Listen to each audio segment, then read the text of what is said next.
Hi friends, welcome to kitchen climate. ஒரு அவசரமான நேரத்தில் திடீர்னு ஒரு கெஸ்ட் வந்துட்டாலோ இல்லை நம்ம வெளியில் போயிட்டு ரொம்ப டயர்டாகி வந்தாலோ டக்குன்னு செய்யக்கூடிய ஒரு சாம்பார் ரெசிபி இன்றைக்கி பார்க்கலாங்க. ஒரு கடாயில் பாசிப்பருப்பை நான் வறுத்து எடுத்துக்கிறேன். ஃப்ரீ டைமில் பாசிப்பருப்பை வறுத்து ஒரு டப்பாவில் ஸ்டோர் பண்ணி வச்சுருந்தீங்கன்னா இன்னுமே வேலை ஈஸி.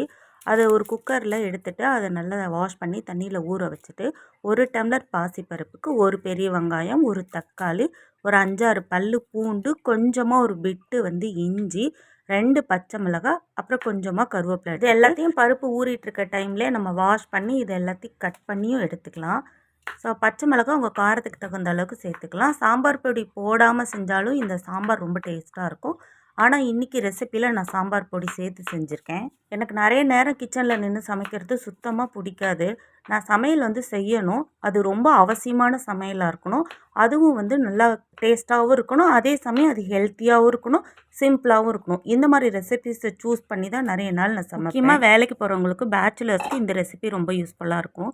வறுத்த பாசிப்பருப்பு நல்லா தண்ணியில் ஊறினதுக்கப்புறம் இந்த கருவேப்பிலை, கட் பண்ணி வச்சுருந்த வெங்காயம், தக்காளி, பூண்டு, இஞ்சி எல்லாத்தையும் ஒன்றா சேர்த்துடலாம்.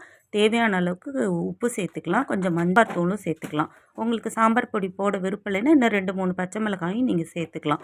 அவ்வளோதான். இது கலந்து ஒரே குக்கரில் மூடி போட்டு வைக்க போகிறோம். ரொம்ப ரொம்ப சிம்பிளான மெத்தடுங்க. அவ்வளோதான். இந்த குக்கரில் விசில் போகிற கேப்பில் நீங்கள் இட்லி ஊற்றிட்டிங்கன்னா டிஃபனே பண்ணி முடிச்சிடலாம்.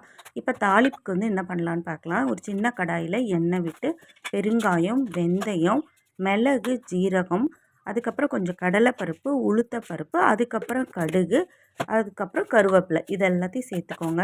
சாம்பார் தூள் குறைவாக சேர்க்குறவங்க கொஞ்சம் வரமிளகாய் போட்டு தாளிச்சிக்கலாம். அவ்வளோதாங்க. ப்ரெஷர் இறங்கின இந்த குக்கரை ஓப்பன் பண்ணி நம்ம தாளிப்பை இதில் சேர்த்துட்டோம்னா நல்லா கமன்னு வாசமான ரொம்ப டேஸ்டான டிஃபன் சாம்பார் ரெடி ஆயிரும். திக்னஸ்க்கு தேவையான தண்ணி சேர்த்து இன்னும் 2 கொதி விட்டு கொத்தமல்லி தலை தூவி இறக்குனீங்கன்னா கமன்னு வாசமான பாசிப்பருப்பு சாம்பார் ரெடி ஆயிரும்.